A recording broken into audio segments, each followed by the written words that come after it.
So the audience, someone wants to see the finger movements. Is it possible to external be on the other two screens? That's possible. On the other two screens, don't stop the endoscopic view. Oh, the endoscopic view. I actually turned down my scope light. I was It's important to see his position of his hand. It's very important because otherwise you'll get fatigued if you have a long surgery and your hands are moving all over the place. So that's very nice. His hand position is perfect. See how I'm rolling this instrument around. I'm not going like this. And I'll explain. That's right. There's a major difference between doing those two. This is laparoscopic surgery, straight stick. Okay. But we're working with an endo-wristed instrument, an instrument designed to be moved at the tip. That's one of the advantages of robotic surgery over laparoscopic surgery is we have wristed instruments. Yes, the endoscopic view is on. Thanks. I'm being told to slow down. So yeah, because by the time we saw your finger movements, the tonsil is out. Yes, and maybe it's possible, I don't know, to do picture-in-picture or no? So you have both endoscopic and outside? Can you do the... No, it's not possible. Okay. Probably for a simple tonsillectomy, no. For a radical tonsillectomy, you'll see it, but not for a simple tonsillectomy. This is not probably the case for it. You probably won't see any arteries. So I'm barely touching this tissue.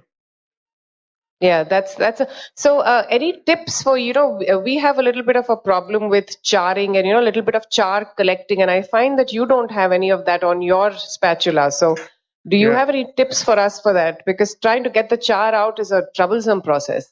Yeah, so charring happens in a couple of instances. So when you're doing tongue-based surgery, when you're first cutting through the tissue, the tonsillar lymphoid tissue, you'll get charring, always get charring. Correct. And you have to wipe that off. It's unavoidable. Second time you get charring is if you bury your tip too far and you're exposing too much of the tip to the tissue. The third time you get charring is if you have bleeding. So as long as you can keep your wound dry, there's very little charring that happens. So those are the three tips I have about charring. Yeah. And the other thing is I've kept my Maryland in one spot the entire time. I'm decreasing my crush injury to the tissue. The more times you grab the tissue, the more times you'll have crush, and then you'll bleed more just from the crush injury. So now, but because I'm down here, do you think using a grasper reduces this crush injury? Because the Maryland has a sharper tip. Well, Maryland is a small forceps. It is, and in oncologic surgeries, I actually don't grab as much. I use my Maryland as a retractor by pushing like this. So my tines are open, and I'm retracting this. I'm using this almost as a rake, where I'm pushing the tissue, and I don't grab as much. Right. So the forceps on the left. There's a question from the audience regarding the instrument. So I just thought I'll just tell them that the forceps on the left is called a Maryland, and it's pretty similar to what you use in laparoscopic surgery. And what's on the right is a spatula, which is having the cautery attached to it. Yeah, so the Maryland dissector is exactly like a hemostat. So if you're doing open surgery and you use a hemostat, that's the same as a Maryland. Now, let me say, it doesn't matter in this case, but after I've done the resection, so I'm completely finished, I put the tumor or the specimen back in its normal orientation.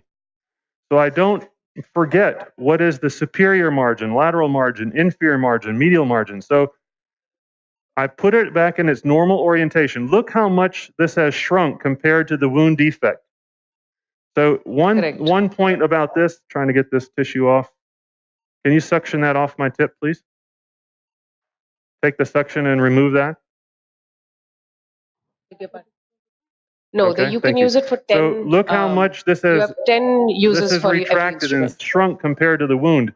That's almost 4 millimeters, isn't it?